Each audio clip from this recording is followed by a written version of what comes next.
Muito boa tarde, está com o Bom Dia. Estamos aqui em direto para uma nova rubrica que vamos ter regularmente aqui no Facebook do Bom Dia. Esta rubrica chama-se Bom Dia Conversa Direito, e Conversa Direito com letra maiúscula, porque estamos aqui para falarmos sobre questões jurídicas, sobre direito, e por isso é que lhe demos este nome. Um nome que se justifica porque temos dois convidados aqui nesta rubrica, são dois convidados que serão permanentes, a Isabel Cunha e o Miguel Kramer. Ambos são advogados, por coincidência, ambos estão na cidade do Porto, e nós vamos conversar com eles, portanto, de assuntos que achamos serem de interesse para todas as pessoas que nos seguem, para todos os nossos seguidores do Bom Dia, mas também para poder eventualmente responder a algumas questões simples que vocês tenham, sabendo que isto aqui que estamos a fazer não é assessoria jurídica. Aquilo que nós vamos aqui conversar e sobre o que vamos falar não são consultas jurídicas. Para isso é preciso fazê-lo formalmente. Isto é uma conversa e é isso mesmo que o espaço se chama Bom Dia Conversa Direito. Isabel Cunha, Miguel Kramer, muito bem-vindos. É esta a primeira vez aqui no Facebook, uma estreia para a Isabel. O Miguel já é um colaborador mais habitual e também colunista do Bom Dia. Eu ia começar por falar com vocês, por vos pedir um comentário sobre o que é que se passa neste momento para um advogado. Isabel, um advogado neste momento tem novidades todos os dias, ou seja, a produção legislativa é muito grande, não é? Porque com o Covid fizeram-se leis a torto e a direito, até estivemos num estado de emergência, que é uma situação muito especial, que pelos vistos foi a primeira vez desde esta Constituição, não é?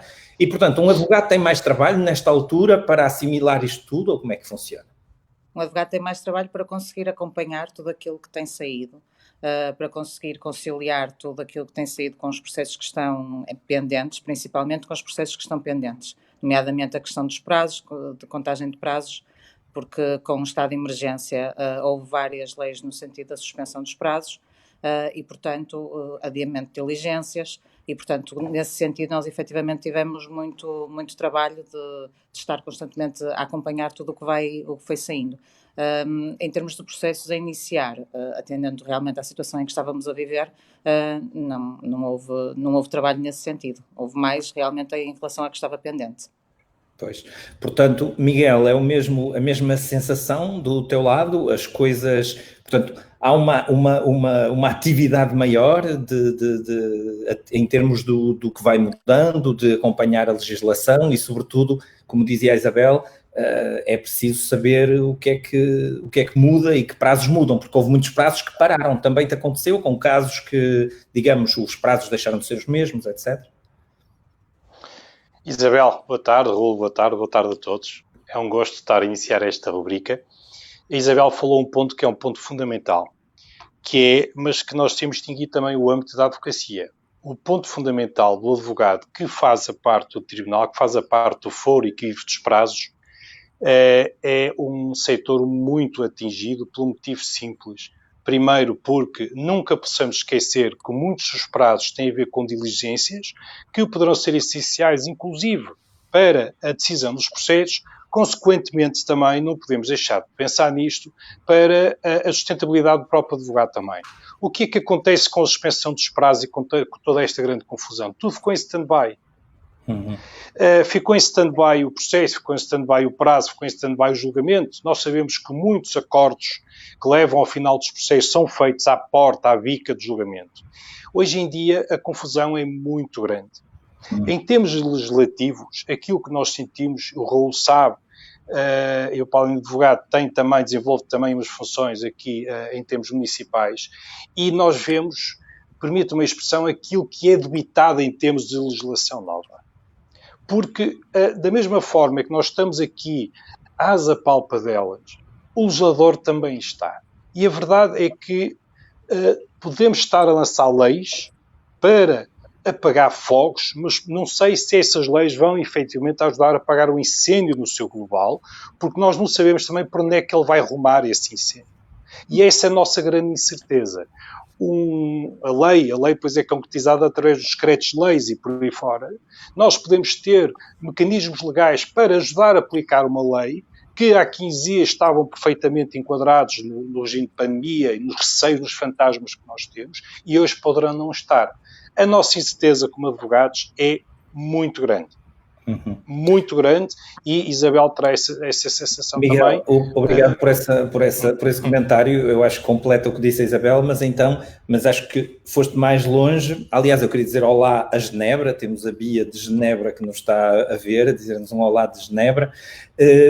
Eu suponho, Isabel, que as pessoas falam que portanto, os profissionais que mais foram afetados com esta crise e que estão a ser com esta crise é, por exemplo, a restauração, a hotelaria, etc.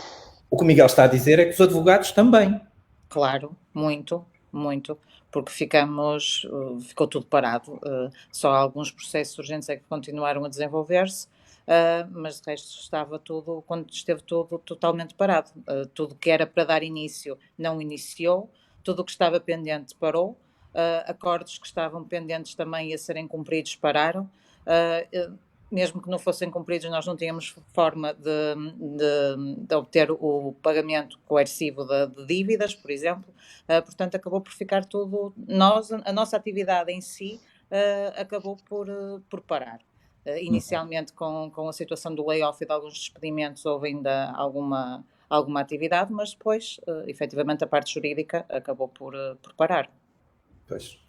Exato, portanto, esta não é uma realidade que se fala muito nem na imprensa, nem nas redes sociais.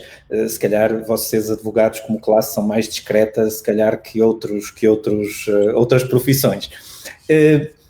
Miguel, tu conheces bem a imigração, aliás, porque tens nacionalidade alemã e portuguesa e conheces bem a situação pela Europa fora e tens relações com as comunidades. Achas que as comunidades estão suficientemente informadas do que se passa em Portugal, da legislação em Portugal? Quando fazes as tuas viagens na Europa, sobretudo na Europa e não só, como é que tu vês isto? Achas que os portugueses... Porque eu vou falar por mim, como membro do Bom Dia, eu vejo que no Facebook do Bom Dia de vez em quando temos comentários e questões de todo o tipo. As pessoas têm muitas dúvidas. E sobretudo agora, não é? Neste período em que as leis mudam, em que querem saber se agora têm que pagar o IMI ou se deixam de pagar ou não sei o quê, coisas assim. Há desconhecimento da legislação? Raul, nós temos deputados das comunidades e temos pessoas e entidades que fazem essa ligação e que têm um bom trabalho. A questão é de saber se a mensagem passa. Não sei se está recordado, em 2019, julgo eu, nós fizemos uma intervenção no Luxemburgo em que denominamos o Portugal Link. E o que é que nós sentimos? Sentimos que existia muita informação da realidade portuguesa que não estava a correr devidamente junto à nossa diáspora e junto da lusodescendência.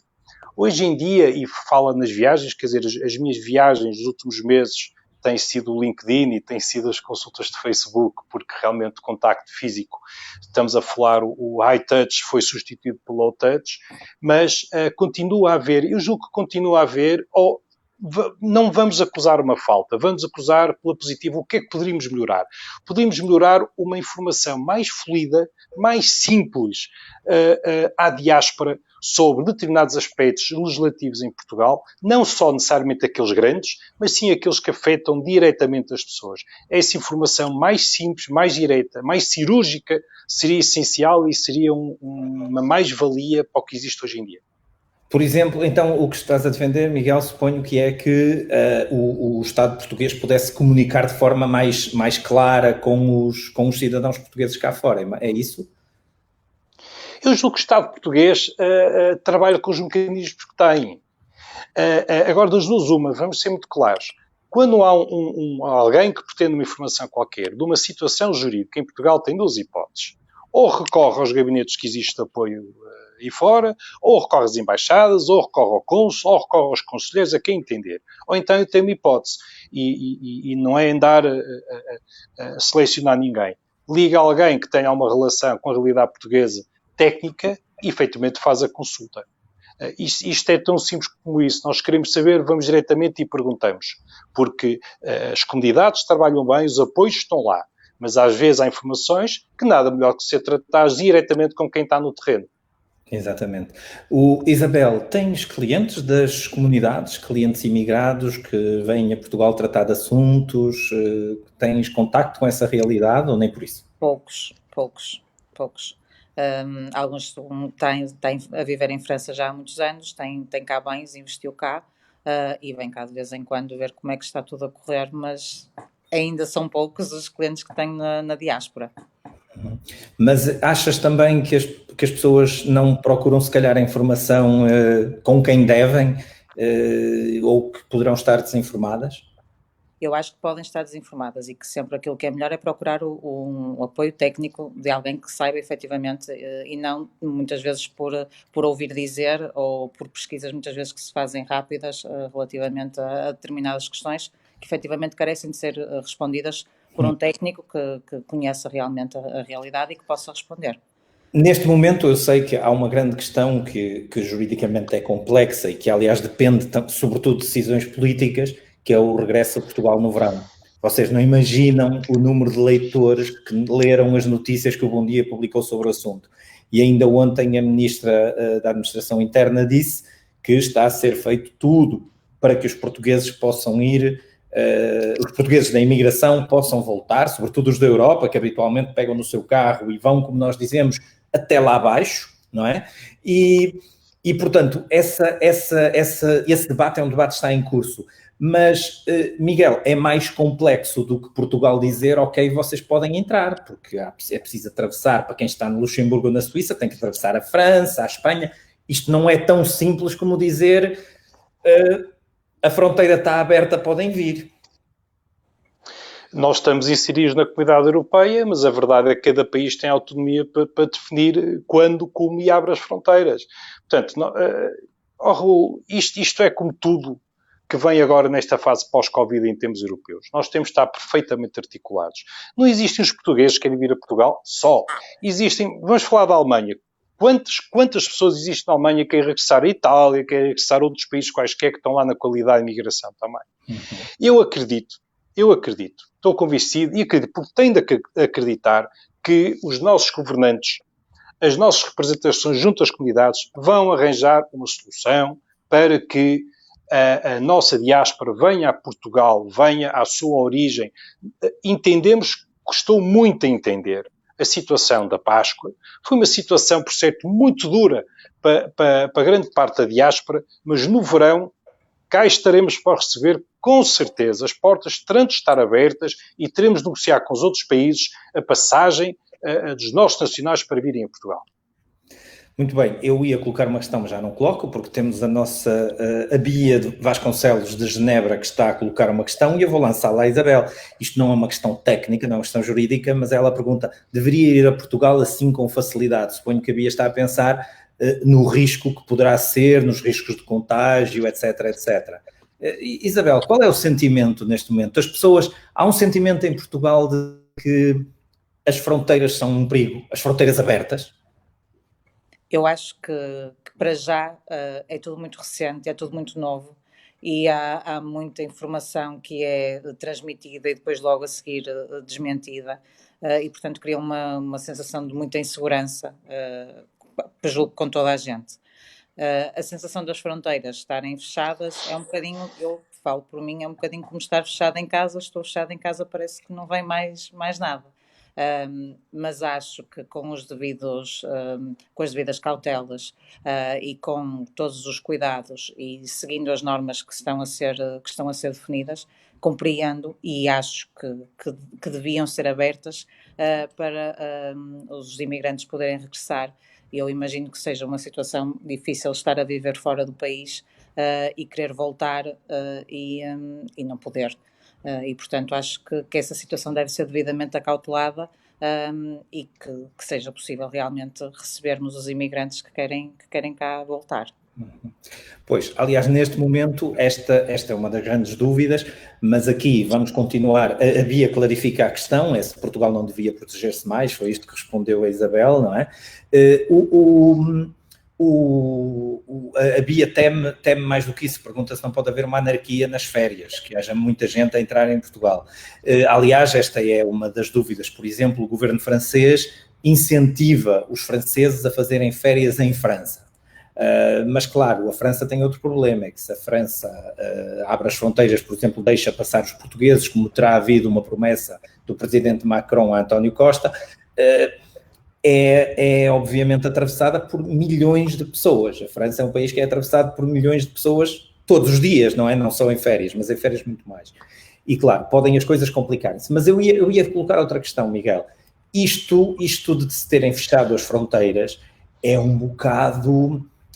em termos, falaste da União Europeia e das regras europeias, quer dizer, estamos a marimbar para Schengen e todas essas coisas e a liberdade de circulação, não é? E esta situação de emergência permitiu fazer uma coisa que não se fazia há muitos anos. Eu vivo no Luxemburgo, eu vou à Bélgica e à França sem ver uma fronteira, que já não existe, não é? Já não existe uma fronteira física, já não existe uma guarita, nada, não é? Portanto, isto não é uma situação anormal de um ponto de vista jurídico, quer dizer, em que se para tudo. Isto é justificado pelo estado de emergência e por esta situação de exceção? É uma atitude dura e é uma atitude completamente atípica e é uma atitude que ninguém podia prever, como tudo aquilo que nos está acontecendo nos últimos 2 meses. E, eventualmente, nós temos um ditado que é muito engraçado, que diz: nós às vezes não entendemos bem o que nos está a acontecer, portanto o tempo faz milagres e daqui a uns anos ou daqui a uns meses iremos entender aquilo que nos aconteceu e o que estava certo e o que estava errado. Acredito que cheguemos ao final do ano ou daqui a uns meses e iremos concluir que muita coisa foi feita à toa, sob grande pressão, e poderão ter sido tomadas medidas erradas. Não tenho a menor sombra de dúvida disso. O fecho de fronteiras foi uma delas. Se o fecho de fronteiras foi inspirado em países, por exemplo, da Europa Central, acredito, claro que França, imaginemos a Alemanha, quantas fronteiras tem que fechar, porque realmente é um fluxo de pessoas por ali. Nós temos uma fronteira com a Espanha. O resto, se alguém quiser vir, tem que vir a nado. É complicado que consiga, ainda por cima é de muito longe. Mas o fecho de fronteiras é radical, mas foi uma política que foi seguida em termos quase União Europeia e nós tivemos que, nesta situação atípica, nos sujeitar a isso. E com certeza que irá ser levantado esse fecho de fronteiras e irá ser retomada a normalidade. Muito bem. Bem, eu vou voltar a outros assuntos mais de conversa de direito, como se chama este espaço, e já agora aproveito para quem se juntou a nós nos últimos minutos para explicar que este é um novo espaço do Bom Dia, em que temos 2 advogados connosco, que são a Isabel Cunha e o Miguel Kramer, e que são colaboradores do Bom Dia, e que temos aqui um espaço em que falamos de questões jurídicas, com total abertura e liberdade, e se os nossos seguidores quiserem fazer colocar uma questão, podem fazê-lo muito simplesmente aqui nos comentários do Facebook e fazer como a Bia, que acaba de dar razão ao Miguel, diz que está muito de acordo com o Miguel, que é uma situação particular e decisões tiveram que ser tomadas. E o Miguel acrescentou ainda que, quer dizer, depois veremos, não é? Só a longo prazo é que se saberá o que foi certo e o que foi errado. Por exemplo, o Miguel, eu vou revelar aqui um segredo do Miguel, que faz surf. O Miguel ficou muito chateado com não poder fazer surf. Quando a gente pensa, quer dizer, qual é o risco de estares no mar com a tua prancha e contagiar outras pessoas, não é? O risco não é muito grande. Mas teve um aspecto muito importante. As leis não podem ser só para uns, tem que ser em termos gerais. O impedimento do surf, no caso concreto de Matosinhos, surgiu antes dos outros impedimentos e num contexto muito importante. Era a impossibilidade de utilização da praia. Porque a Avenida Marginal e a praia traziam muitas pessoas a Matosinhos. Então nós tivemos que cortar a eito, se me permitem a expressão. Não vai banhista, não vai surfista, não há ninguém que incentive a deslocação àquele sítio. Portanto, o que teve cortado em Matosinhos não foi o surf. O que teve cortado em Matosinhos antes do surf foi, inclusive, andar na Avenida Marginal e na praia. Portanto, apanhamos confinamento, pois, no início do confinamento. No confinamento, sim. Foi um dos maus exemplos, não é? Foi um dos maus exemplos, porque apareceram fotografias na internet a dizer isto foi hoje em Matosinhos, como foi a mesma coisa em Cascais e noutros sítios em que as pessoas costumam passear em situações normais, não é? É natureza humana. Exatamente. Muito obrigado, Miguel. Isabel, vamos voltar a outros assuntos. Vamos imaginar que eu, neste momento, tenho uma casa em Portugal. Imaginemos, eu sou um português que vive no Luxemburgo, tenho uma casa também em Portugal. Há alguma coisa que te ocorra, assim, de repente, que mude, por exemplo, a nível de impostos, etc. A situação atual que vivemos de estado de emergência, que já terminou, afeta alguma coisa em termos daquilo que eu tenho que pagar, das minhas responsabilidades, etc.? Afeta, houve prazos de pagamento que foram alargados, precisamente devido à pandemia, ao estado de emergência. Portanto, há prazos de pagamento de impostos que efetivamente foram alargados para fazer face a tudo aquilo que estamos a viver, até porque é uma situação que não é só de Portugal, é do mundo inteiro. E, portanto, obviamente que houve prazos que foram alargados e, sim, há situações de impostos que podem ser pagos não no tempo devido, mas com um prazo de alargamento. Muito bem. Pois, portanto, isto aplica-se a qualquer pessoa, seja um português, seja um imigrado, seja um estrangeiro. Portanto, a lei não discrimina, digamos. Não, tem a ver com o pagamento de impostos, sim. Não discrimina. Muito bem. Miguel, como é que, há bocado, e eu queria pegar nisso, depois, como tivemos comentários, não peguei, tu falaste do toque, da relação entre as pessoas. O trabalho de um advogado tem muito a ver com a confiança, com a relação com o seu cliente. Como é que agora, com máscaras e com distanciamentos de 1,5 metro e mais não sei o quê, eu hoje, por exemplo, dei uma volta aqui ao final da tarde no Luxemburgo e sinceramente custou-me muito, vi amigos, vi pessoas na rua e custa-me muito estar a falar com eles a 1,5 metro ou não lhes dar um abraço. Como é que isto funciona na relação de um advogado com o cliente? É extremamente complicado porque há uma coisa que é extremamente engraçada, que é o advogado tem 2 hipóteses. Ou faz aquilo que o cliente lhe pede para fazer, ou tenta entender o que é que o cliente quer. E para entender o que é que o cliente quer, muitas vezes nós temos de estar a olhar para o cliente, sentir as expressões dele, para ver se é mesmo aquilo que ele pretende. Mas eu permito-me dar um bocado a volta a essa questão e para referir a importância do contacto físico no exercício da advocacia e porque é que as coisas até pararam. Nem é bem eu não vou fazer referência muito ao advogado, mas sim à magistratura. Um juiz disse uma coisa que é extremamente importante. Como é que eu consigo julgar se eu não estiver a ver os intervenientes no julgamento, os advogados a argumentar e a testemunha a depor? É muito importante no exercício, no funcionamento da máquina judicial, nomeadamente em termos de tribunais, ter o contacto físico com todos os intervenientes, com todos os atores da justiça. Muitas das vezes nós temos, eu gosto muito, que é um desafio fantástico, temos interrogar a testemunha e temos contra-interrogar. A contra-interrogação é baseada em contradições que a testemunha apresenta. E as contradições podem ter a ver, e podemos notar o nervosismo, a linguagem gestual é muito importante para ajuizarmos tanto aquilo que os clientes querem, como muitas vezes ajuizarmos também quem se está a opor às nossas teses e que forma que o está a fazer. O contacto é essencial, tanto para o exercício da advocacia, como para a magistratura também saber julgar por avaliação das pessoas, portanto, desses atores da máquina judicial. Imagino estar a julgar alguém que está com metade da cara tapada, quer dizer, deve ser complicado. Não sei se é assim que estão a funcionar os tribunais ou que vão funcionar, mas suponho que será com máscaras, não é? Como em qualquer outra situação, não é? A proposta de lei é nesse sentido, sim. Os julgamentos serem feitos exatamente por causa disso, serem feitos presencialmente, mas com as devidas proteções, portanto, com as máscaras. Pois, o que muda completamente. Eu hoje quase que abafava, para dizer a verdade, porque andei pela cidade e sempre que queria falar, e quando estamos a falar com as pessoas, sobretudo com mais distâncias e tal,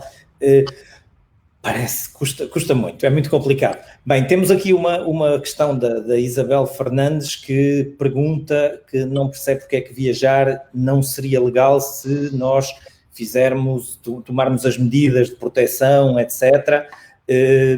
Ela pergunta porque é que não é legal. Bem, neste momento não é legal nem deixa de ser, ainda não há decisões nesse sentido, porque ainda há limitações de fronteiras, não é? A situação é essa, questionava os dois. É. Isabel. Até 15 de junho, pelo menos, as fronteiras estão fechadas. A questão é esta, se as pessoas fossem responsáveis, obviamente que não ia haver problema nenhum, mas nós temos que contar com aquelas pessoas que não são tão responsáveis.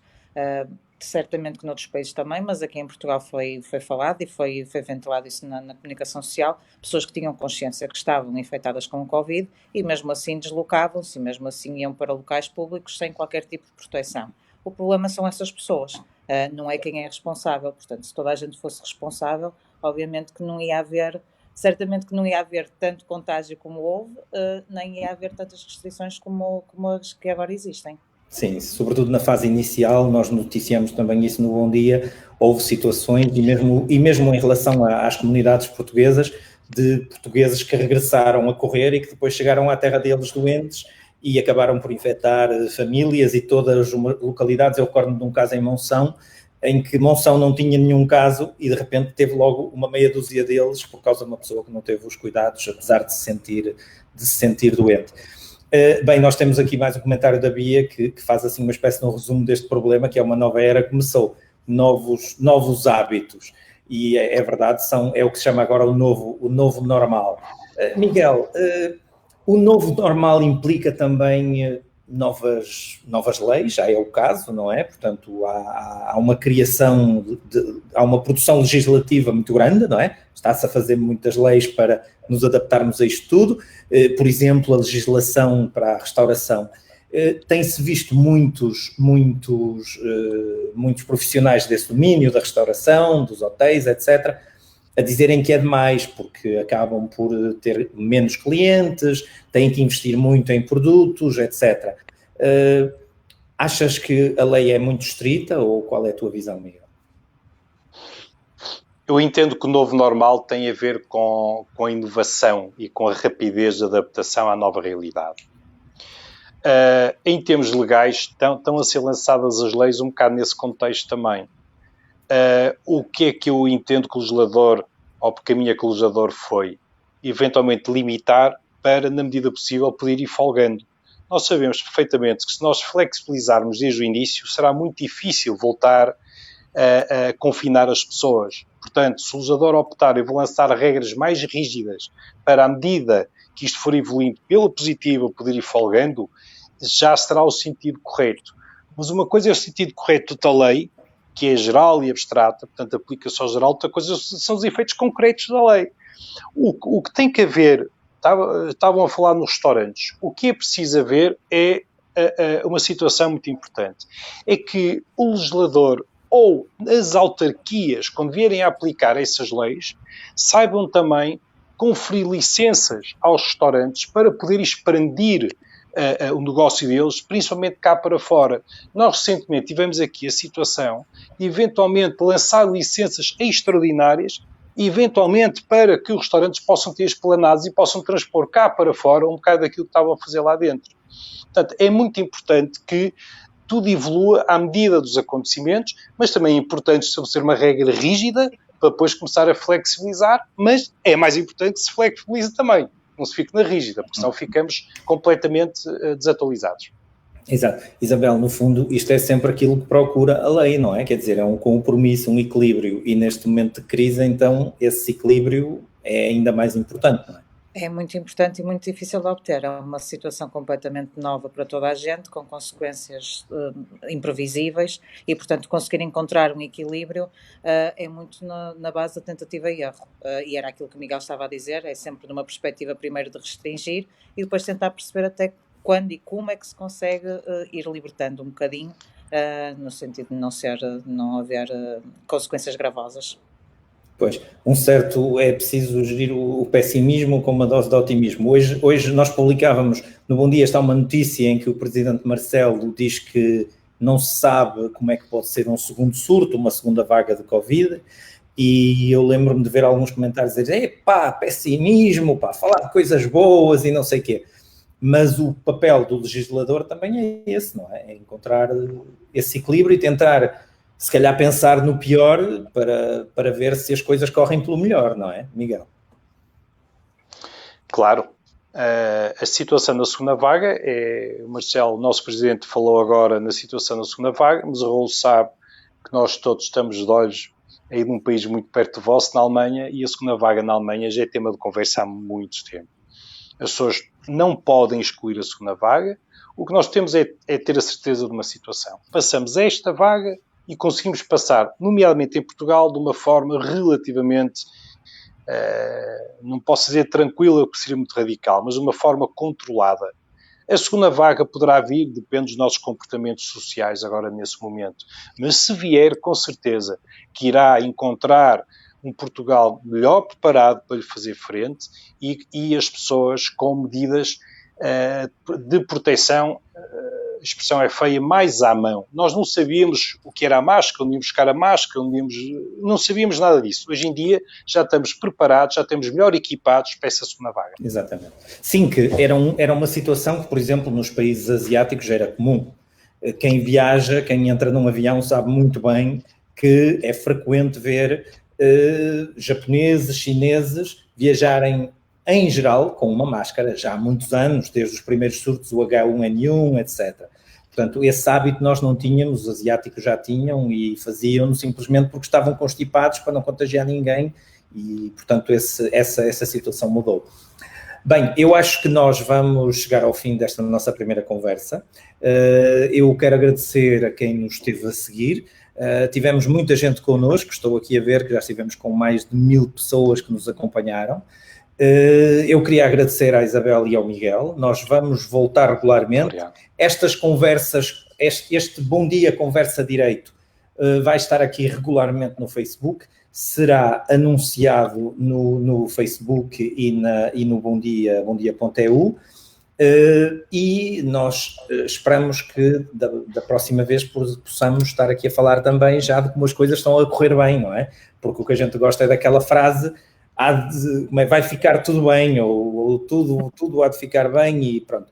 Eu, por exemplo, queria dar uma pequena notícia, ainda agora caiu aqui a notícia, houve a conferência de imprensa habitual do Luxemburgo, portanto do governo luxemburguês, e o governo luxemburguês tinha criado vários hospitais de campanha e anunciou que 2 deles vão ser encerrados pelo momento. Portanto, é bom sinal, significa que se vai ter esses hospitais de campanha é porque não são necessários e neste momento as pessoas em reanimação já não são tantas como eram. E é isso que o Miguel estava a dizer, a preparação que é importante fazer para estarmos preparados para o pior e esperando que não seja necessário. E também que os nossos serviços de saúde consigam descansar um bocadinho. E que os nossos advogados possam voltar ao trabalho.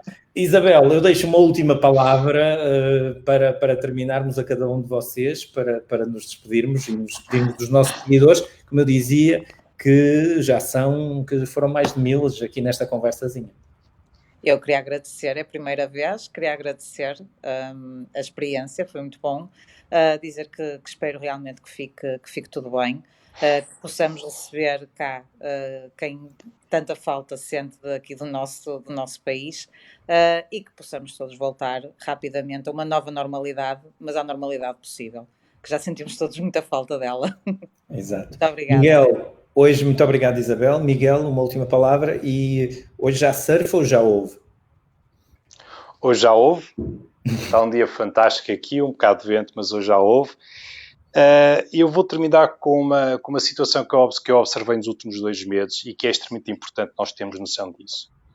Pensem, por favor, na capacidade de adaptação do ser humano. O ser humano adapta-se a tudo. O que nos fizeram nos últimos 2 meses e nós adaptamos. Estamos cá a conversar. Portanto, estou perfeitamente convencido, tenho fé que nos vamos adaptar também a esta nova realidade, vamos superar estes assuntos, vamos estar melhor estruturados para o que vier e temos que olhar para o futuro com otimismo, porque não nos resta outra possibilidade.